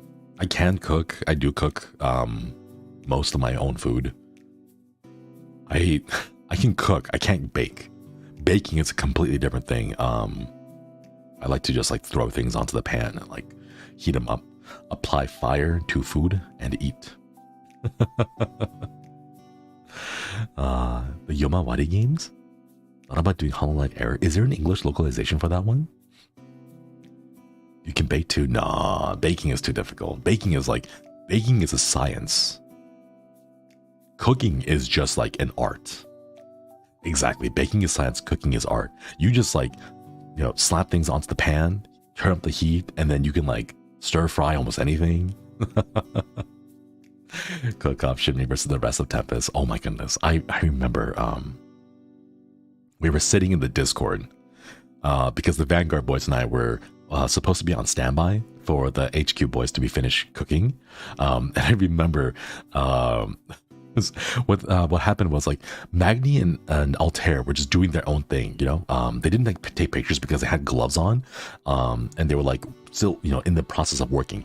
Axel on the other hand had Mana-chan there working, like helping like set up all the stuff and like everything all put together, and despite the fact that he did most of the cooking, Manager Chan was there with like a very fancy phone camera. I forget what it was, one of those two, but like the lighting in the studio, the kitchen, the studio kitchen, I don't know, it was incredible, right? So the photos looked so good. So we were sitting there in the Discord because we were watching the stream, and just like waiting for our turn to like get onto the thing, to the little judging thing, and then we got a picture from Mana-chan about like Axel's burgers. The first picture was like, oh, no way. There's something up. Like, there's something up. Like, there's no way Axel made that, right? But like, no, legit, like we saw him put it all together, and it was like exactly that. It looked so good, and I think they were using the like phones, so like the really high quality lens on the back of the phones, like it captured every single detail. You could see everything, like the fries, you could see the crispiness and like the glimmering oil still on the fries, and like, oh, it looked amazing. By the way, I don't know why, but the idea of seasoning fries with MSG sounds both amazing and terrifying at the same time, because like that's a lot of MSG. But like, it looked amazing. It looked amazing, right? And then while I think by that point, Axel had finished cooking, so we were just kind of like sitting there in the Discord. We hadn't joined Discord yet, and we were waiting for Altair to call us in so that we could join the voice call. But we were watching, and then like Magni and Altair were still like doing their own thing, and we're like, all right, let's wait for the boys, right? And then we get a second picture. We get a second picture from Mana-chan, and it was the patty opened up, and it was raw, completely raw on the inside. So like, we like in the Discord, you see like the first picture, two incredibly beautiful looking burgers, absolutely gorgeous. The second picture immediately after that is the broken up burger with the patty that's completely red, still kicking. It's a photograph, but you could hear it moo. Oh my gosh, like we saw them, we're like, oh no, oh no. Oh my gosh. And we were trying to tell Axel, like, hey, by the way, Axel, like it's still raw, like he needs to put this on the street, like he needs to put it on the screen so that everyone can see it. Like it's so raw, it's eating the lettuce in the burger. Yeah. So we were just sitting there just watching. We're like, oh no, oh no. And that's the reason why, like, the moment we got onto the Discord, all of us were like, hey Axel, like show us a cross section of that patty, because we need to know, we need to see. Oh my gosh, that was it was such a disappointment to like see the burger and then just see the patty open up, and you're like, oh no. One thing that we were commenting on is that Hakka and I were like in a separate voice call during the time, and we were listening to Axel like pounding the meat, like slapping it together, and we're like, what is he doing? Like, why is he like smashing the meat? And then we came to the realization that, hey, come on, Chad, I know you guys are better than that. We came to the realization that, like, I think he had gotten a step mixed up where, like, you know, you're supposed to do the patty, right? And then for like smash burgers, you're supposed to smash it down to expose as much surface area to be cooked and get that Maillard reaction, right? You're supposed to smash it. That's what, you know, hence smash burgers, right? But I think Axel may have misinterpreted that particular step and was trying to smash the ground beef patties before putting it on the grill. And we're like, wait a minute, why is he smashing it now? It's not on the grill. Like, it's still like raw, you know? It's still in the ground beef form. And that's what we were like, that's what we expected. We don't know. We don't know for certain, but like Hakka and I were like, that must be why he's like smashing, because that's what you would do when you put it on the grill. But like, it has to go on the grill. Like, you're smashing it to get the burned Maillard reaction, the charring. Like, that's what you're going for. So like, I think not only just that, but like the fact that the patties were pretty thick. They were like, I think from the photo they looked like a little over an inch. So like it would be one of those things where you do want to like squeeze them down and like, you know, compress them and squish them down so that they start cooking more thoroughly. But like, other than that, it looked incredible. It looked really, really good. I want to try, like, on that note, I want to make like a burger, but with like a dressing that's like wasabi. Would that work? Like a teriyaki chicken burger, but like with wasabi dressing on it, you know? Like, instead of the ranch or instead of the mayo and like the relish and like that kind of stuff, like smeared on the bun, it's like mayo, but with like wasabi and like, I don't know, like, could you do that? Like, not too much, because you don't want it to like punch your nose and like clear out your sinuses when you take a bite, right? But like just enough to give you a little bit of a kick. Wasabi mayo is a thing? Ooh, real wasabi is extremely expensive. Yeah, you'd probably have to use like the horseradish alternative. Creamy wasabi, ooh. Should you? I think it would be amazing. Like, I really enjoy like mixing together different flavor, like flavor profiles and like textures and food. And I think that'd be really great. Horseradish mayo, yeah. Gotta have the right pairing, so probably something sweet like caramelized onions in the burger. I could see that. Yeah. I'm thinking like maybe like a fried chicken patty. Not a patty. That's just a chicken nugget at that point. But like a fried chicken thigh, maybe. Not even fried. You can just like lightly, you know, pat it with some like cornstarch or potato starch, and then like almost like gently, very gently, like fry it, like karaage style with like rice flour maybe, and then that's where you would put the wasabi mayo on it. Grilled? I'm not sure if a grilled would work with wasabi. That's the thing. Would it be too heavy grilled? Like, I don't know. I kind of like the crunch. I think the crunch would go well with the wasabi. We need a Tempus burger redemption after Axel and Vespi did burger. Oh my goodness. You would have to grill it first and then the wasabi. I could see that. Yeah. Oh my goodness. I want to try now.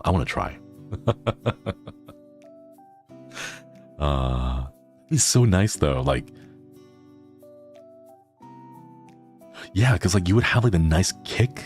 Wait, you would need like a little bit of crunch. Could do that with like pickled radishes, pickled daikon, and then you wouldn't have to fry the chicken, because the crunch would come from the vegetables and not from the fried chicken. So you can keep it a little bit more like, what's the word? Like crisp instead of crunchy. Maybe. A salmon burger for the koi panions. Oh, that'd be very cute. I think, like my favorite type of like fish is like seared. Is it what it's called? Like blue blue seared. I forget. There's like a cooking style where you get like raw salmon, and what you do is you just like sear it very briefly on all edges, and then you keep the inside super raw. Like that's one of my like particularly favorite types. When I don't want to like have just raw salmon, but like I want a little bit of a nice texture to it.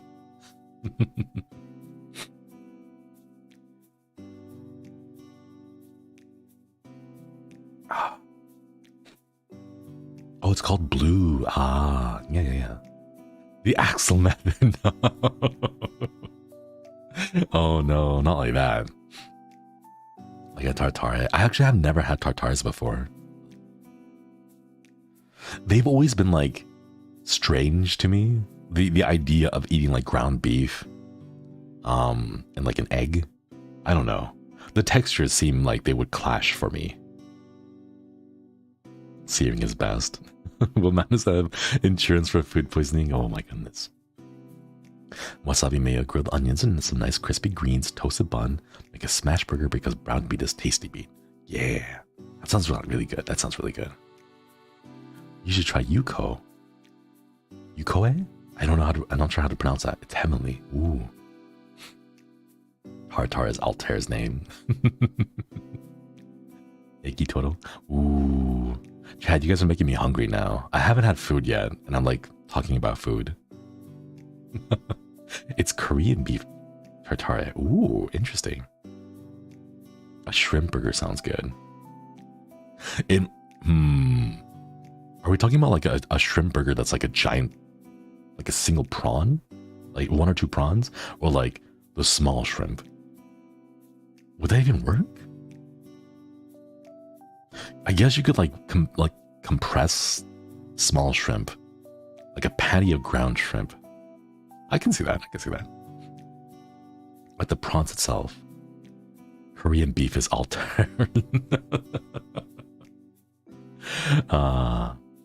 Speaking of Altair, by the way, today after the end of the stream, we'll be redirecting over to Altair's channel so that you guys get to listen to an unarchived, I believe it's unarchived. It's karaoke, so I don't know.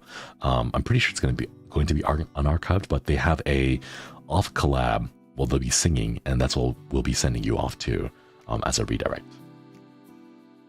Read dinner fun. Thank you so much for the super chat, Jen. Thank you. Menbosha. It's a Korean shrimp sandwich that's deep fried. Ooh.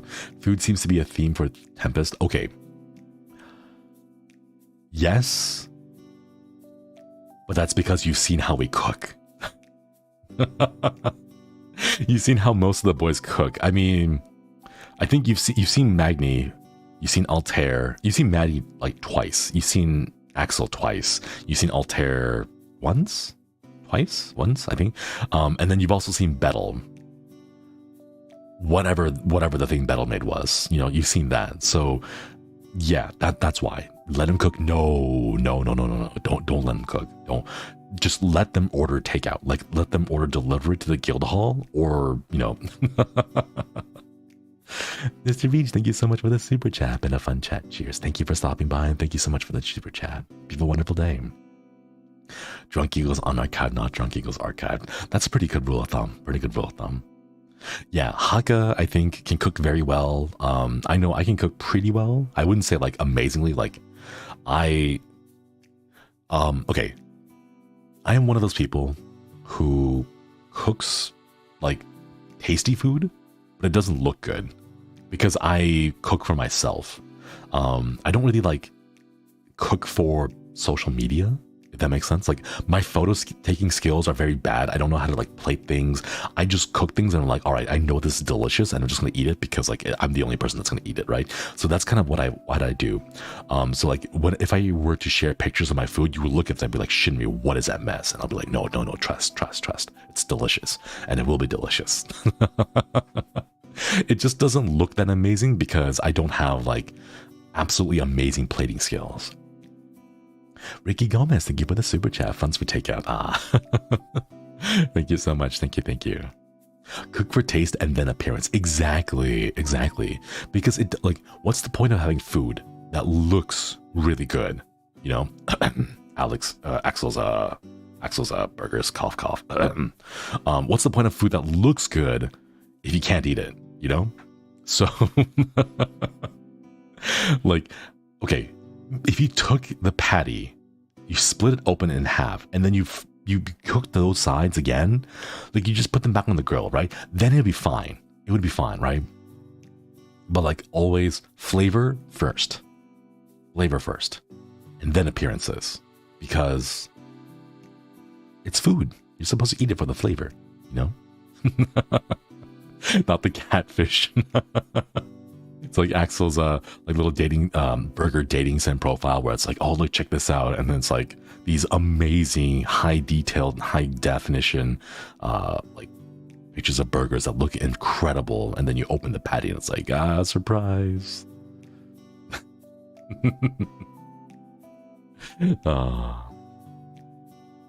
But yeah, it all ends up in your stomach, doesn't it, right? Axel might be dead, but his burger.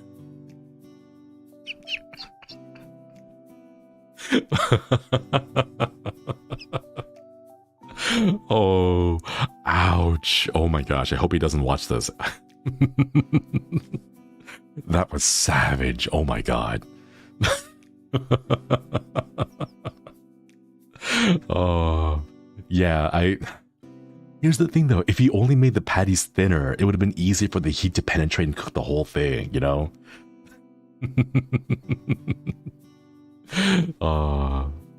X is having the Zatsu right now.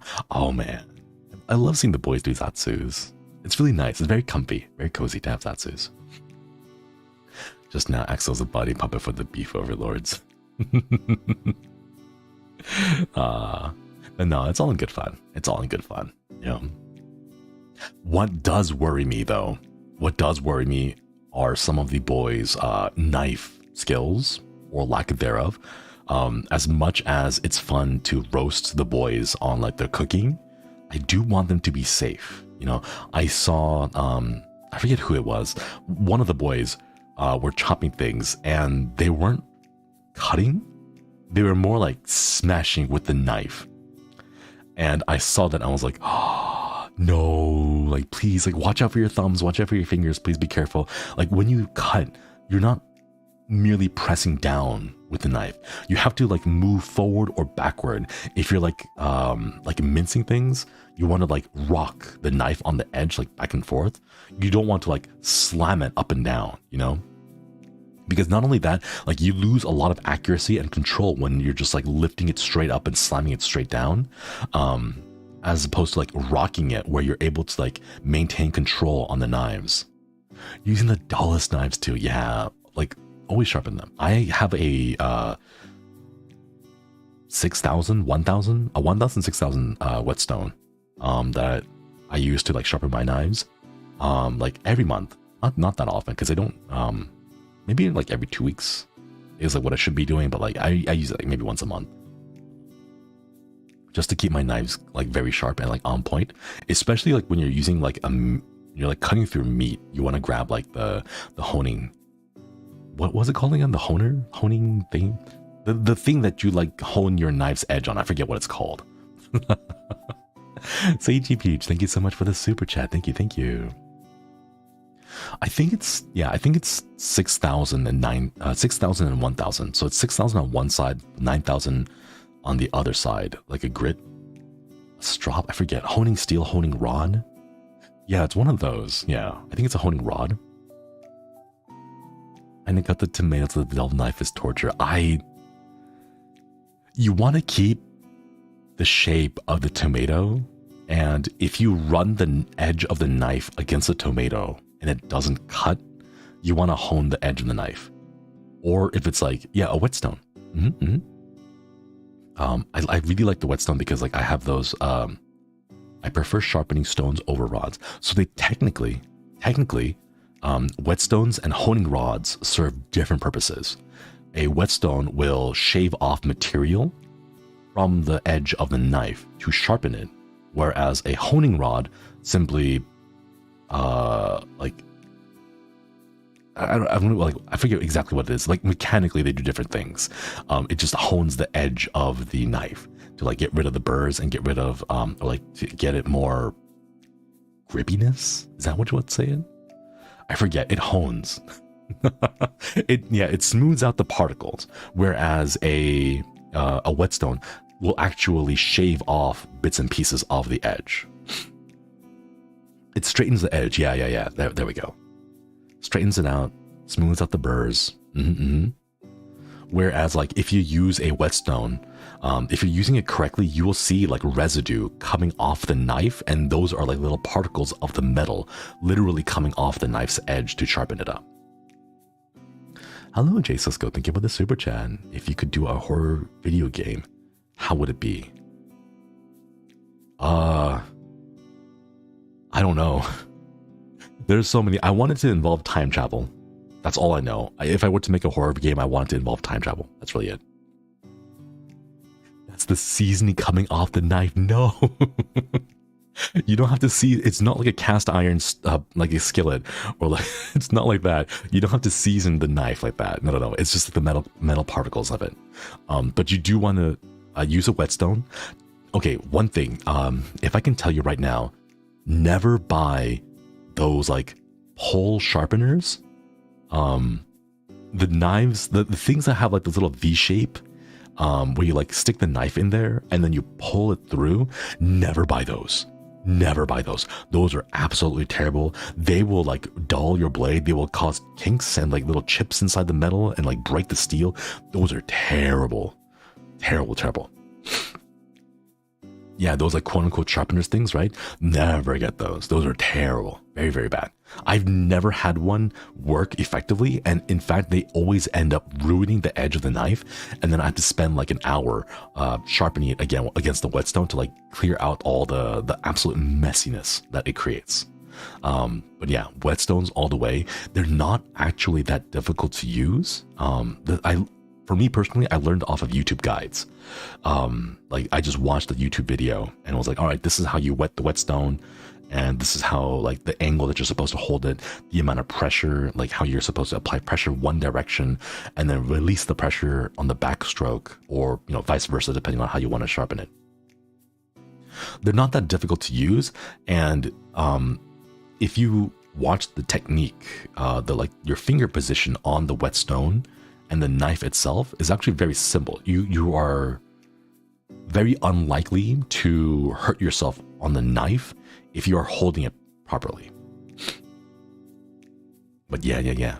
Never use those pole sharpeners. Always get a whetstone. They are cheaper in the long run, and they will keep even the cheapest knives that you can buy at like a grocery store that aren't like even brand knives, you know, like the really cheap ones, like even those can be well maintained with the whetstone. A knife sharpening hand cam ASMR. I'm not sure if maybe I'll think about it. That sounds pretty silly though. I like the idea though. It's just like, hey guys, we're gonna sharpen knives today, and it's just an hour of me sharpening knives. Actually, that does sound kind of zen, because I really do like to zone out while doing repetitive tasks like that. I think that's kind of zen. Ooh.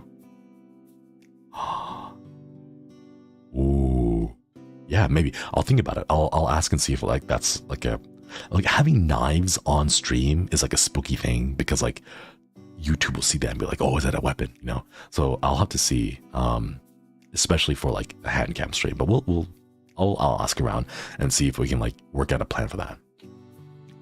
They might be too reflective. This is true.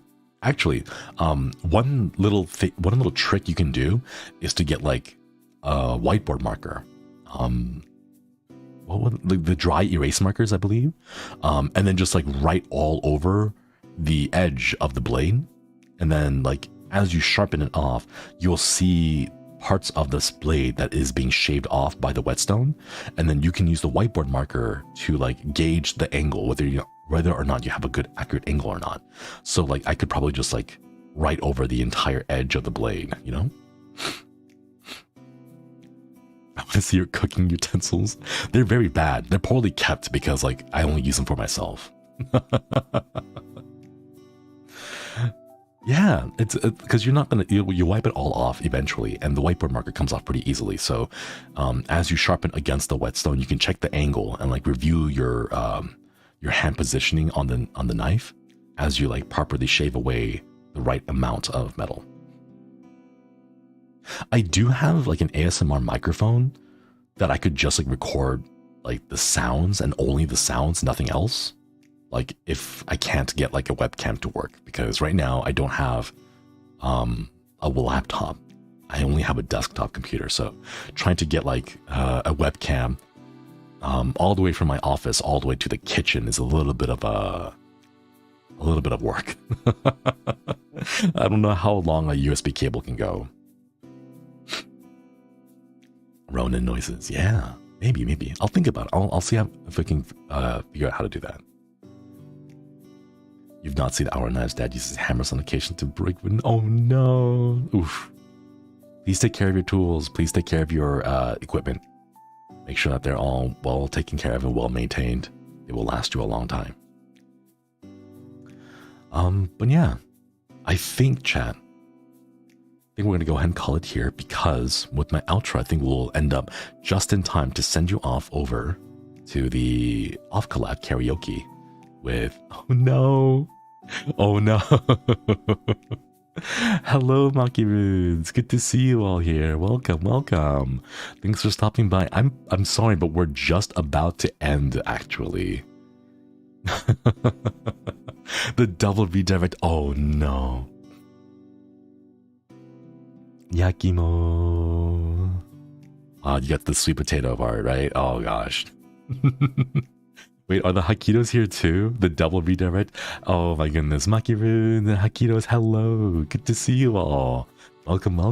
I hope your Minecraft stream went well, Hakka. And Leon, I hope you were able to get pretty much good content and good progress in the bathhouse. I'm sorry to like hear that you had some technical issues, but I think you were able to fix that the last time I saw. But yeah. The triple redirect. Yes, we're going to go into the triple redirect. We're all going to be sending, we're all going to hop over to Altair and Magni's off collab karaoke stream, which is happening in about a minute from now. And I think by the time we end, we'll be good to go. So, chat, thank you so much. I apologize for the whiplash. Hold on to your seats and hold on to your butts, because we will be sending you off into a third redirect to Altair and Magni. But again, thank you for spending some time with me here today. I will see you all tomorrow. Koyasumi, everyone. Koyasumi. Oh, this guy, thank you so much for the super chat. When are we getting a GeekJack intro with the smile? Maybe somewhere in the future. Maybe. Thank you so much for the super chat. All right, everyone. Hope you have a wonderful time over at Altair and Magni's stream. Let me go double check to make sure that my redirect is set up properly. Yeah, looks like they're about to start in just under a minute. So we may end up cutting out the outro a little short just to give you guys enough time to get there. But thank you again. I hope you have a wonderful time. Please hope you enjoy their unarchived karaoke. I don't know if they'll be drinking. I don't know. I haven't double checked with that, but hopefully it's a lot of fun. Okay. I'll stop rambling and I'll let you all go. Thanks again, everyone, and I'll see you next time. Koyasumi.